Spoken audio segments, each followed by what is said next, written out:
Another win, 4 in a row now. Just how well did your players manage this game today?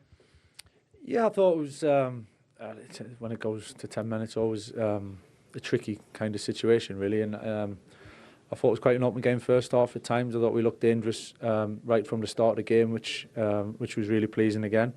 Had a few kind of issues that where I thought Tottenham played some really good football first half, so we had to solve a few things. But going a goal up and with 10 men, I thought the second half we managed it really well and largely in control, always wanting the second goal to come along. And when it did, then that you know, put us in a really good position. So it was nice, and it was nice to get the players on the pitch. It was young Tyler coming on for his first game. You know, it's all in all, it was a really positive day. You told us at half-time that Johnny Evans was your new set-piece coach here. How did that all come about?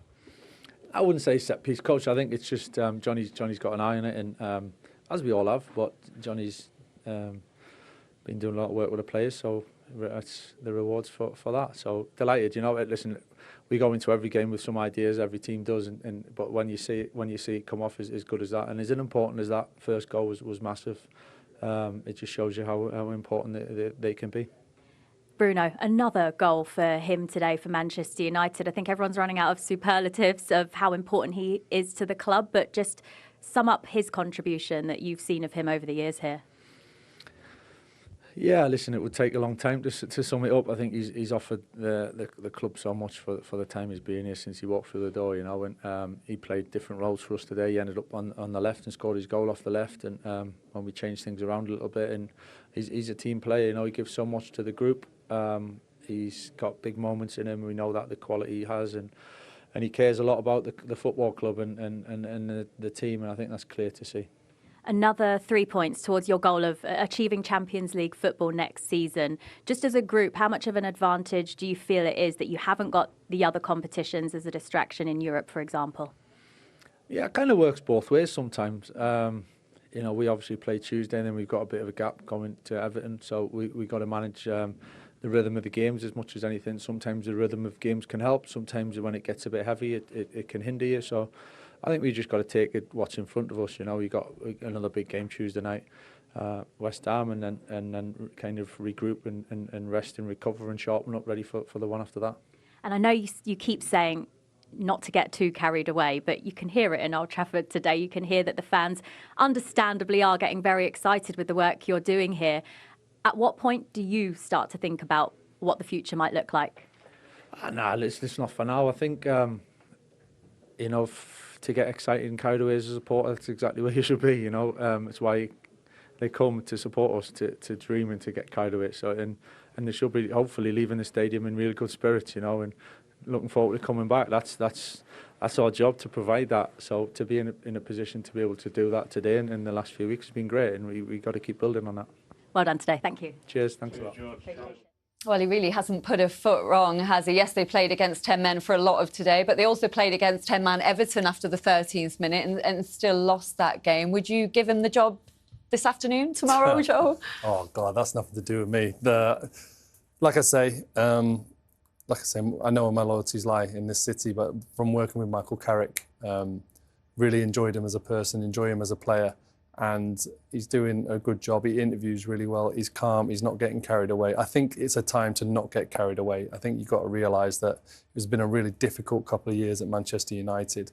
So winning 4 on the spin is great, but you've got foundations to rebuild if you really want to go again. Do you think, though, they need to give him the job because it's a different kind of pressure if it's his job permanently, so they can really see what he's like, than it is if you're just the interim man in charge? I think they decide that in the summer. I think if you look at it now, fourth, let's be honest, they could finish second. They're only 3 points off second, and they got West Ham, Everton, Crystal Palace next. Let's be honest. Only 10 behind Arsenal now. Exactly. There's some ground they've made up. If he finishes second, you can't not give it to him. It'd be impossible. You'd have to give it to him. I don't see how you could bring anybody else in. Imagine you bring in somebody else and they start slowly. Everybody will be annoyed. So I think if he keeps winning games, he'll probably get it. But again, Michael is so level-headed. You just want to chip away, get in a good position. You see now 4th on league table. Like you said, 10 points behind Arsenal. You know how hard that is to believe after sacking the manager? And we're saying how great this Arsenal team is, and they are. But Man United are in a brilliant position. And I think if he keeps winning games, it's going to be near on impossible not to give it to him. It's easy to say from the outside, sort of looking in. A lot of what he's done feels like common sense with this team, Joe. But what has he done differently beyond the obvious? I think he's just understood his players and understood what the best way to get the best out of them. No doubt him having the DNA at the club will help him. The understanding, the people that he's able to talk to above his head, the team that he's got around him. You know, people, you know, head coaches will always tell you it's important that you bring around you. Even that relationship with Johnny Evans, having the trust of having someone that he's worked with. Steve Holland in there, Woodgate. Look, at the moment, like I say, it's working really well. But as Michael, you know, he interviewed brilliantly, he is not going to get carried away. You can't get carried away. You've got to stay super calm, live in the moment. And all that matters right now is West Ham for Manchester United. As an ex-player, what does that DNA that Joe mentioned mean to you? And are you seeing it, do you think, with the football they're playing under Michael Carrick? Well, people always talk about the history and that, you know, that it's kind of getting in the way. I completely disagree. I think you have to embrace that. The greatest thing about this football club is the history of it, the icons that have played here. And that's why it's such a privilege to represent this football club. When I used to sit on the pitch, I used to think of those greats that played here before in midfield and used to think, they'll be watching this game. And you have to try and emulate that level. And some people are up to it and some people aren't. That's not a criticism, but it's a fact. And when you get out in the pitch, you see it. And Michael knows what it's to be one of those players. He's not going to shout and yell at somebody or put somebody down or criticize them. He's going to say, come on, trust in yourself, believe. Put people in a position. You look at Kobe. How did Kobe not play for a year?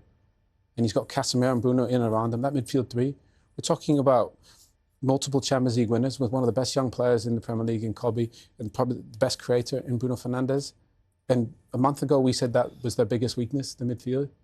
It's a strength. And I just think everybody's in the position where they're flourishing.